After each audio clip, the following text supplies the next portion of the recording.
Hello students, welcome to PNMSC e-learning classes.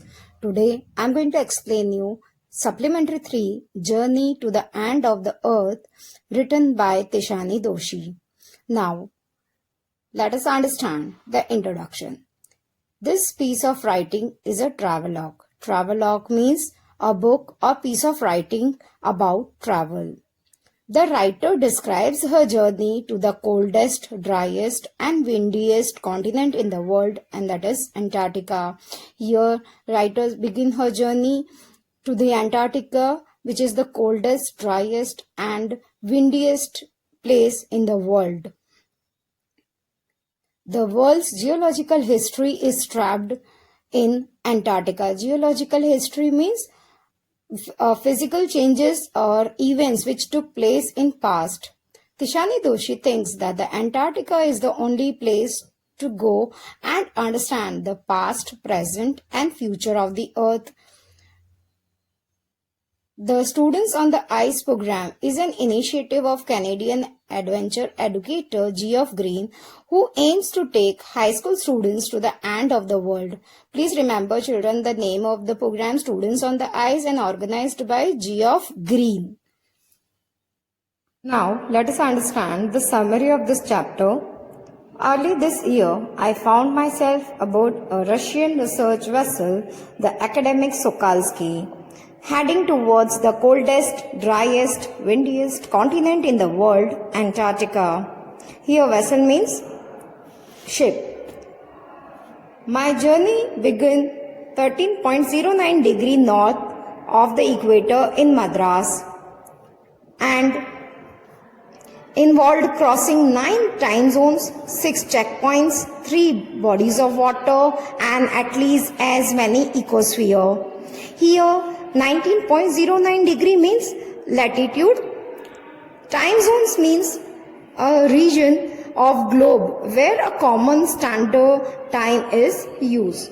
Ecosphere means system of environment like forest, desert, etc. I had been traveling over 100 hours in combination of a car, an aeroplane and a ship before setting foot on the Antarctica continent. That means the whole journey took her 100 hours. My first emotion on facing Antarctica's expansive white landscape and uninterrupted blue horizon was relief, followed with an immediate and profound wonder. Here profound wonder means deep wonder. And blue horizon means blue surface. There is a time when India and Antarctica were part of the same landmass.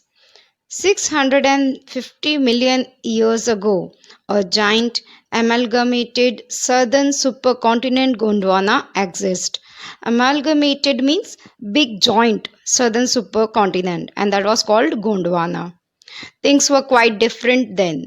Human hadn't arrived on the earth that time. The climate was much warmer, hosting a huge variety of flora and fauna. Flora means plants and fauna means animals.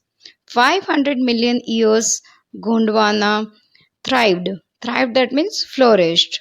When the dinosaurs were wiped out and the age of the mammals got underway, the landmass was forced to separate into countries, shaping the globe much as we know it today. Now, as you can see in this picture, Gondwana was a huge giant supercontinent, but due to the climate changes, it was forced to separate into different countries, shaping the globe much as we know it today. Now, let us continue with the summary. The purpose of the visit was to know more about Antarctica, ozone and carbon, evolution and extinction. India pushing northwards, jamming against Asia to buckle its crust and form the Himalayas. Here, jamming means to stuck. South America drifting off to join North America, opening up the Drake Passage to create a cold circumpolar current.